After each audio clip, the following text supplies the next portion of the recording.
Армысыздар, құрметті көрермен. Берекелі бейсенбі бағдарламасында біз сіздерге 10 шақты адамды көрсеткен болатынбыз. Соның бірі күйеуі қайтыс болып, 3 баласымен жалғыз қалған Жансұлу Асқарова болатын. Қатты қиналысын өздеріңізге айтып жеткізді. Баспанасы жоқ, тіпті тамақ таппай қалатын кездерін айтқан болатын. Біз осы бағдарлама аясында көрерменмен, көмектескен жандармен кейіпкеріміздің арасын байланыстырсақ дейміз. Қазір Жансұлудың жағдайы қалай, өзінен біліп қайтсақ. Алғаш кейіпкерлеріміздің бірі Жансұлудың үйіне келдік. Енеміздің үйі бар, ол бермейді. Сол жерде отырғанда қайтыс болған ғой. Қатты қиналдым. Өтті қатты қиналдым. Намысшыл айтады, осыластан айтады, мен жақсы көрмейсің сен дейді. Осы жерде жұмыс істеймін. 50 мың теңге, 50 мың алам, жетпейді. Үйдің іші өте суық. Хозяйкам қаншама қорқытты, мен сен видео қылдым. Қатты қиналып кеттім.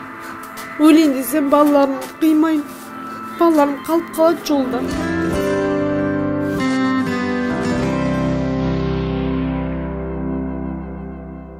Саламатсыз ба, Жансұлу? Қалайсыз, денсаулықтарыңыз қалай? Жағдайларыңыз қалай? Үй қараңғы ғой. Иә. Светті өшіріп отырсыздар ма? Пеш сол күйден жасалмады ма? Сол жасалған жоқ. Қайта кетеді, бұзылады. Қалай қалдарыңыз, денсаулықтарыңыз қалай? Жақсы ма? Сол сіздерге амандасып, қал жағдайларыңызды біліп, ел жұрт кішкене көмек бер алды ма? Енді нақты біз ақшанан есеп алатын адам емеспіз ғой. Бірақ қал жағдайыңызды білейік. Ел жұртқа бір өкпе-реніш жоқ па, алғыс бар ма? Алғысым шексіз. Сол жайында келіп едік, өзіңіз айтсаңыз енді. Алғысым шексіз, рахмет, қалғыма рахмет. Алғысым шексіз, қалғыма рахмет. Осы маған көмектесіп, не қотқанына рахмет айтам. Осы берекелі бейсенбі бағдарламасы арқылы аз кем болса да кішкене ақша аударып, сізге Каспий Голдқа біз бердік қой толықтай. Көмектескен адамдар болды ма? Болды. Ақша түсті, рахмет, продукты алдым, көмірімді алдым, бала шағыма жейтін заттарын бәрін алдым. Көп рахмет айтам сіздерге, қалғым рахмет сіздерге, сіздер барларыңызға шүкіршілік етем, рахмет сіздерге. Бәрін алдым, продуктымды алдым, отынды жақтым, көмір алмай жүрдім, соның бәрін алдым. Балаларға киім-кешек бірдеме алдыңыз ба? Киім-кешегін алдым, тамағын алдым. Балаларым қуанып кетті, мама қақтан келді дейді. Халық беріп жатыр дедім, қарапайым халықтар беріп жатыр, сендерге түсіріп жатыр деп едім. Қуанып кеттім, мама рахмет сізге, рахмет. Халыққа рахмет деп жылап, мамам рахметін айтты, мамам да айтты рахмет. Осында халыққа рахметімді айтам, алғысым шексіз деп рахметін айтып жатыр. Мамам да, бала шағымда қуанып қалды. Продукцияны әкеп беріп едім, жаңағы жейтін заттарын әкеп бердім, рахметін айтып, мамам сізді жақсы көрем, халқымды жақсы көрем деп рахметін айтып жатыр халыққа. Көп рахмет, Жансұлу. Бұл да сіздің жаныңыздың сұлулығын білдіретін, бір адамгершілігіңізді көрсететін нәрсе. Міне арнайы келдік. Еш нәрсені жасырмай айтып тұр, өздеріңізге алғыс айтып жатыр, ол айтуға міндетті де емес. Біз мәжбүрлеп тұрған жоқпыз сізді, бірақ бір көңіл күйіңізді білейік деп келгенбіз. Рахмет сіздерге. Квартирамды төледім, квартирамды 5 айдығын төлемедің деп хозяйкам апрельде шығасың деп жатыр енді, соны төлеп тастадым. Рахмет, алғысым шексіз. 3 баламның арманы бір баспанам болса екен деп армандап жатыр. Әрқайсысының өзінің бөлмесі болса екен деп армандап жатыр. Мен енді осы жаққа дейін енді қасымда қамқоршым болса үй алатын едім. Ол да жоқ, қолым құрық сұрап отыр енді, қолым байланып отыр енді, сіздер халқым сіздердің нелеріңізден қол сұрап отыр. Енді бір баспана болса болар еді. Рамазан айы қабыл болсын, құтты болсын. Сіздерге көп рахметімді айтам. Алғысым шексіз. Жақсылықтарыңыз еселеп қайтсын. Алла разы болсын.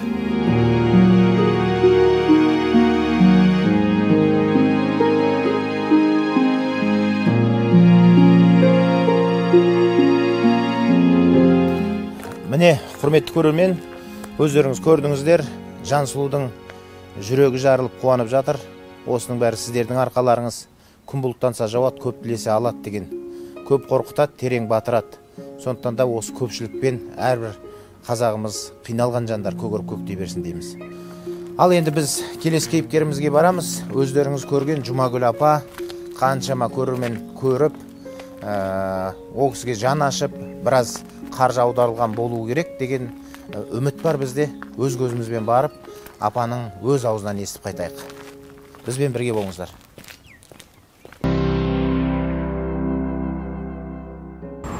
Міне қадірлі көрермендер, біз екінші кейіпкерге келдік. Жұмагүл апамыз, Жұмагүл Замзаева. Бұл кісі жалғызбасты ана, күйеуі қайтыс болып кеткен, жалғыз ұлы абақтыда отыр. Қазір жазықсыз сотталды деп өз аузынан естідіңіздер. Қазір апамыздың енді жағдайын білейік, өз аузынан естейік. Бізбен бірге болыңыздар.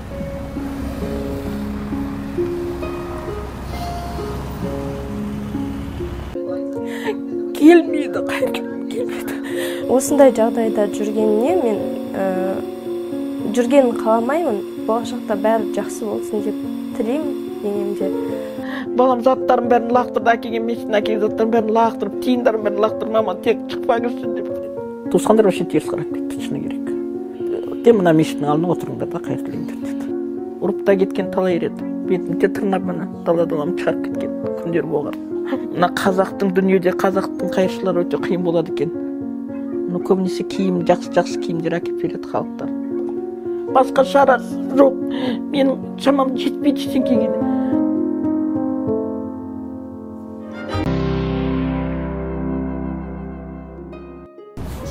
Жағдайыңыз қалай? Денсаулығыңыз жақсы ма? Сәлеметсіздер.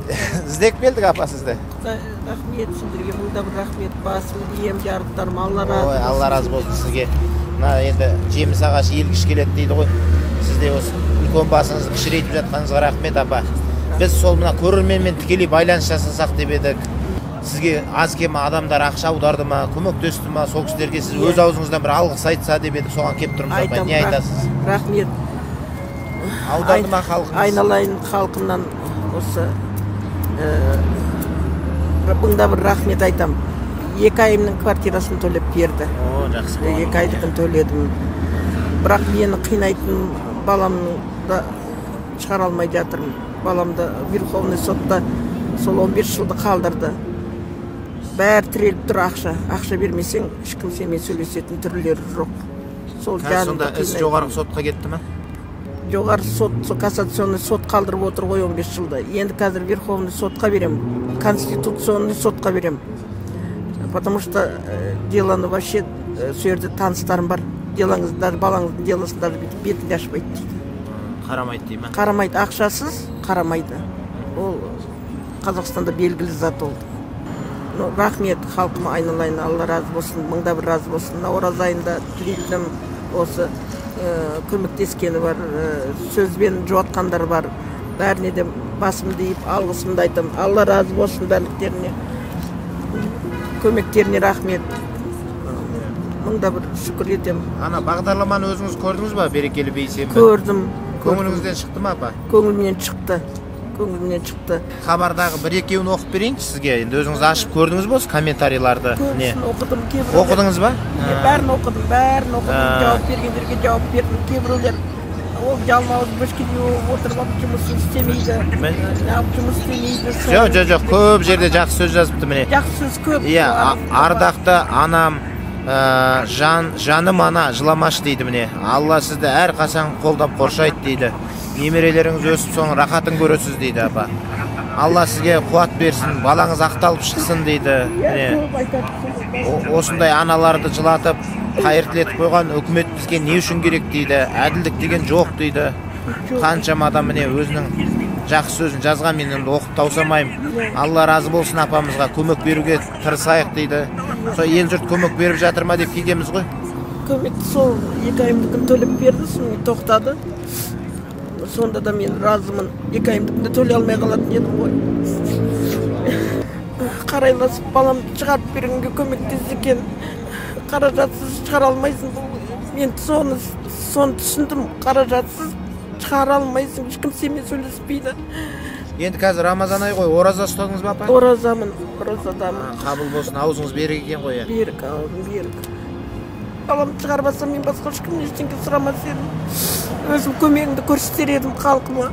Қиналған, мен сияқты қиналғандарға көмегім көрсетер едім. Сол баламды шығарбасам заңгерлер көмектесе екен деймін, бірақ қаншама заңгерлерге ақша төледім. Аттарында атап бере аламын. Мына КТК-да жүрген Ғабит деген, қабыл болсын, Ғабит деген азаматқа $3000 төлеген, түкті істеген жоқ. Қаншамай адвокаттар лақтырып кетті мені. Тапқан таянғанымды сол адвокат жалдаумен күнім өтіп жатыр. Сол бірақ балам үшін ғана жаным ауырады. Қалған балаларым аман есен, киімдер тоқ, тамақтары тоқ.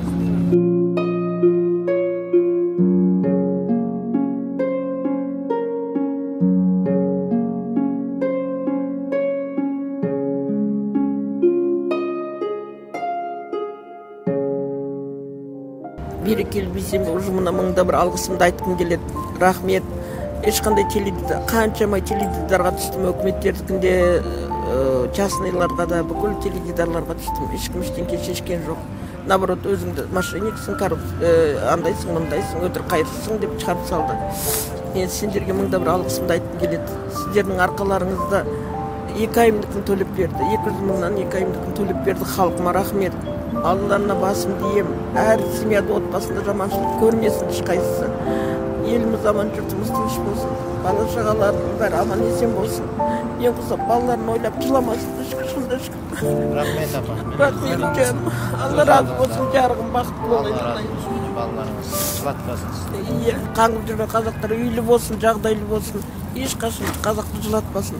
Елімізге ешкім бастарын соғып, шет мемлекеттер қолдарын созбасын.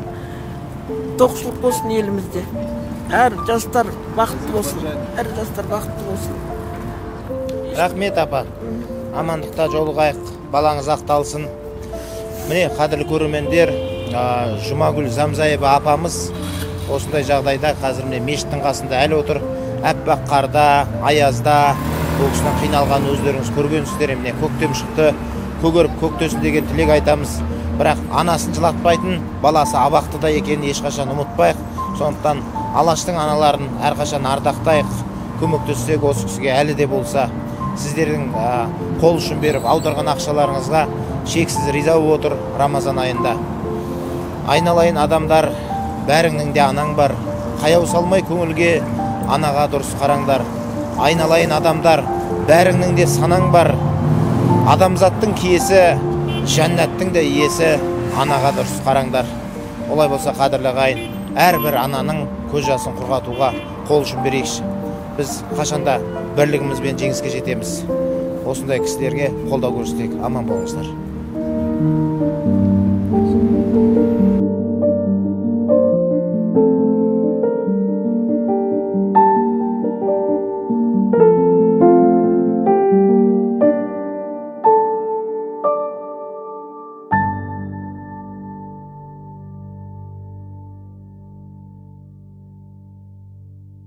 Құрметті біздің президентіміз Қасым-Жомарт Кемелович Тоқаев жазықсыз, әділетсіз қамалған ұлымды мына ораза айында сұрайтыным, ақтап шығарып беріңіздерші.